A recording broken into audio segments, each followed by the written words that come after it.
Social media is often a target because there's great potential in it. You can organize action using a social network, and you can also, as someone who is far removed from political turmoil, you can see what people are doing. They can tell you about it in their own words.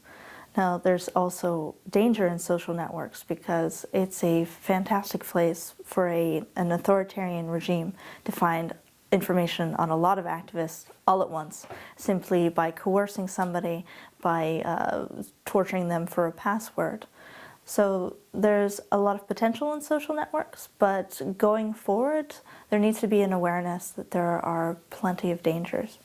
Last night, the intelligence minister of Iran was talking, and most of what he said was about social networks. They are afraid of social networks because they don't give you the possibility to make social networks in real world, but when you make them in cyberspace and they have sensible consequences in the real world, so it's very natural that they are afraid of it. Well, one thing we know is that people really like social networks, so they often want to use circumvention in order to reach their favorite social network when it's blocked. And this is often one of the core motivations. So people say, well, I wasn't really accessing a lot of foreign websites, so I don't really care, but they blocked Facebook, so now I really need circumvention to get to Facebook, something like that. So it's often a motivation for people to use circumvention in the first place.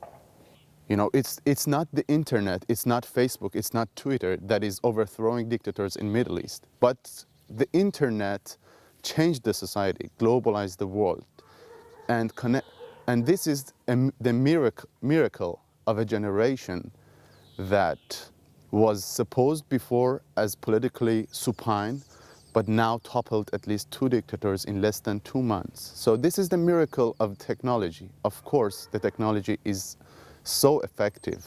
And if internet was not invented, I think that it didn't happen now.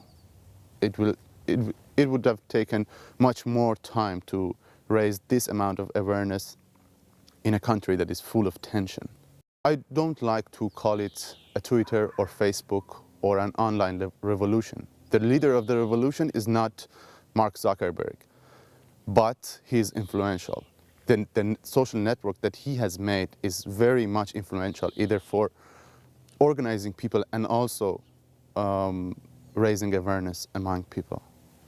When the government in Egypt shut down its internet access completely for all ISPs of the country, people used other means to access to the internet, like satellite connection or dial-up connection to other countries, or they even used fax machines to send out information to international media.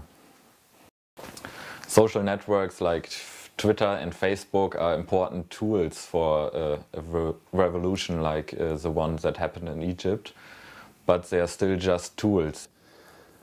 So I think personally that internet is changing the world, especially in the countries that totalitarian governments are ruling.